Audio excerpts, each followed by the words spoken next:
जय हिंद, जय भारत। दोस्तों, अगले 4 दिन अरविंद केजरीवाल के लिए बहुत ही जो है एक इस तरीके के होने वाले हैं कि उन्हें अगले 4 दिनों में से 3 दिन कहीं ना कहीं पेश होना है।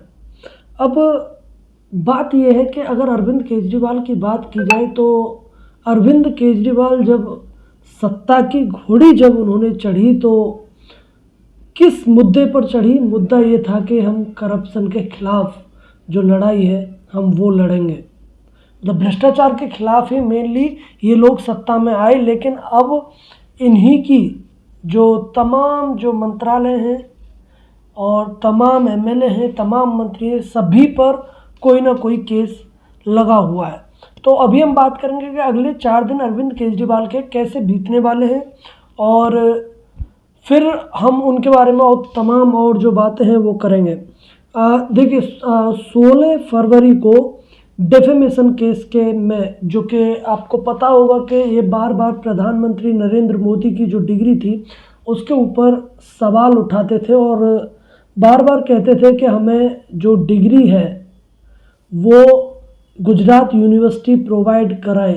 और वहीं पर गुजरात यूनिवर्सिटी का ये कहना था कि हमने जो डिग्री है वो अपनी वेबसाइट पर डाल दी है, कोई भी चाहे तो वहाँ से जो है डाउनलोड कर सकता है।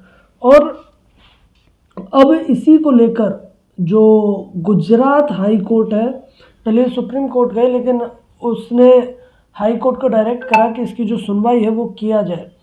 तो उसी को लेकर जो कल 16 फरवरी को जो अपराध बनता है या नहीं बनता है और या फिर आगे की जो प्रक्रिया है वो कैसी रहेगी, क्योंकि ये जो केस है ये एक ऐसा केस था कि जिसमें कहीं ना कहीं जो गुजरात यूनिवर्सिटी है उसने मानहानि का जो केस था वो किया था।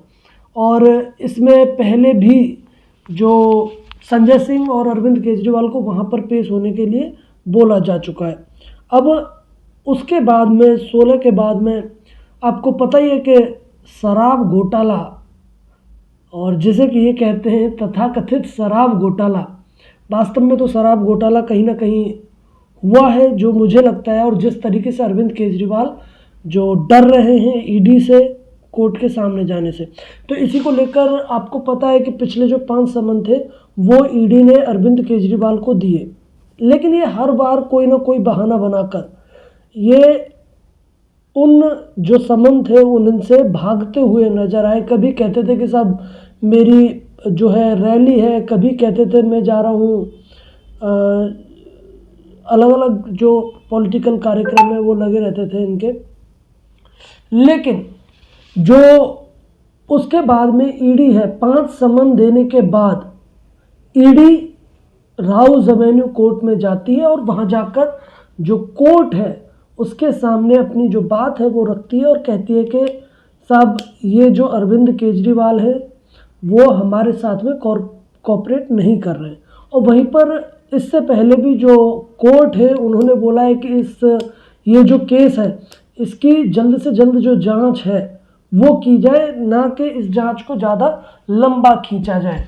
तो अगर देखिए इसमें 6 महीने का जो टाइम था वो दिया गया था, जिसमें से 4 महीने सिर्फ इसी चीज़ में गुजर गए कि दिल्ली के मुखिया आम आदमी पार्टी के संयोजक अरविंद केजरीवाल किसी भी तरीके से जो है ईडी का जो साथ है वो नहीं दे रहे थे।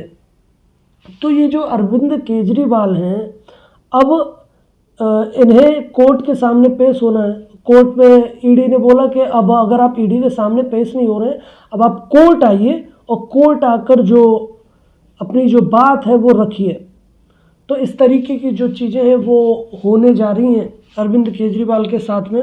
तो ये हो गया हमारा 16 और 17 तारीख का। और वहीं पर अगर मैं बात करूं, हम एक दिन की जो छुट्टी है जो कि 18 तारीख है उसके लिए अरविंद केजरीवाल को भी रेस्ट दिया गया है और तमाम जो अधिकारियों उन्हें भी रेस्ट दिया गया है।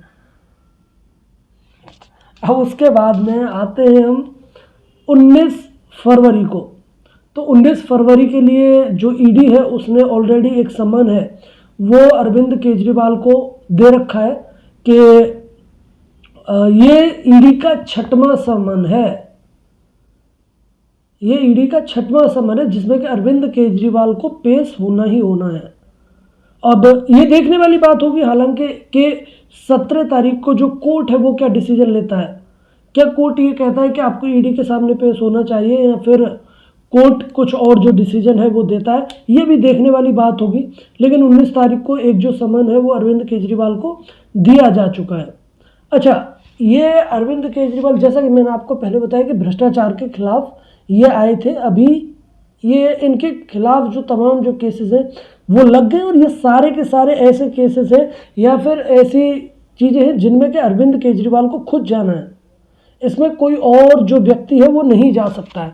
अब मैं आपको एक चीज़ याद दिलाना चाहूँगा, 2015 में जो एफिडेविट अरविंद केजरीवाल ने, आपको पता है कि कोई भी व्यक्ति जो जब चुनाव लड़ता है तो उससे पहले उसे एक एफिडेविट देना पड़ता है जिसमें कि वो अपनी जो मतलब उसके खिलाफ जो कितने केसेस हैं, कितनी संपत्ति है, वो सारी चीज़ें होती है। तो उसमें ही अरविंद केजरीवाल के खिलाफ 47 केसेस रजिस्टर्ड थे।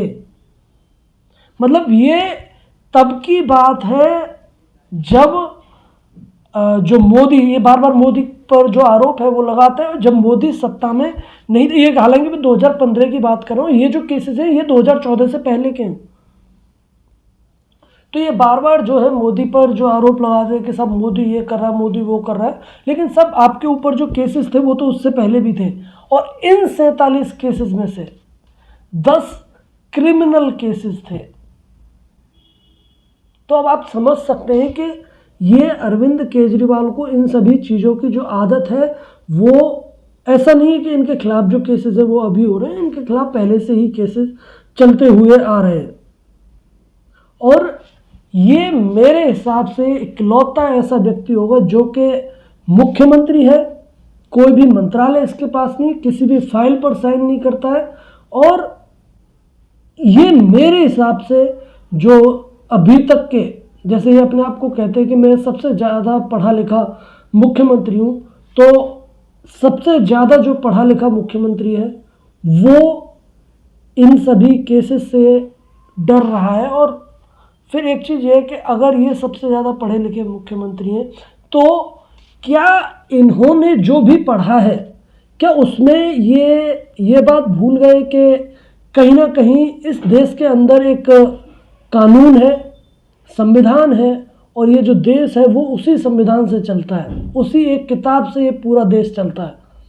तो क्या अरविंद केजरीवाल जब पढ़ रहे थे उसमें से ये जो चीज़ है वो स्किप कर गए? और कट्टर ईमानदार बोलने वाले के खिलाफ ये और इससे पहले भी जो केसेस थे वो थे ही, इसमें कोई नई चीज़ तो है नहीं। और मैं बात कर रहा था कि जितनी भी मिनिस्ट्री है कहीं पर भी जो साइन वगैरह है वो नहीं करते हैं, लेकिन मैं आपको बता दूं कि साइन करना और ना करना एक अलग बात है, लेकिन कहीं ना कहीं जितनी भी चीज़ें हैं और सारे के सारे मंत्रालय में कोई ना कोई करप्शन का जो केस है वो रजिस्टर्ड है। तो ये कहीं ना कहीं हमें सोचने की ज़रूरत है कि ये मेरे हिसाब से भारत का, और मैं तो कहूँगा दुनिया का इकलौता ऐसा मुख्यमंत्री होगा या जो कि इस तरीके के जो केसेस हैं कि वो किसी भी कोई भी मंत्रालय नहीं है उसके बावजूद भी उसकी जो मतलब हर चीज़ में उसका कोई कुछ ना कुछ रोल है। तो ये भी एक बहुत बड़ा जो सवाल है वो बना हुआ है। लेकिन अगले जो 4 दिन हैं वो अरविंद केजरीवाल के लिए कैसे बीतने वाले हैं और किस तरीके से ये कहते हैं कि सब मोदी परेशान कर रहा है। मैंने आपको ये भी बताया कि इससे पहले भी अरविंद केजरीवाल के खिलाफ जो केसेस हैं वो रजिस्टर्ड थे। तो आप समझ सकते हैं कि जो अरविंद केजरीवाल है उसके जो है पहले से ही इस तरीके की चीज़ें उसके खिलाफ में है। तो बाकी का आपका किसी और कंटेंट के साथ में हम मिलेंगे अगले वीडियो में। तब तक बताइए कि आपको ये जो कंटेंट है वो कैसा लगा, और अगर अच्छा लगा तो आप शेयर कीजिए, लाइक कीजिए और चैनल को सब्सक्राइब कीजिए। धन्यवाद।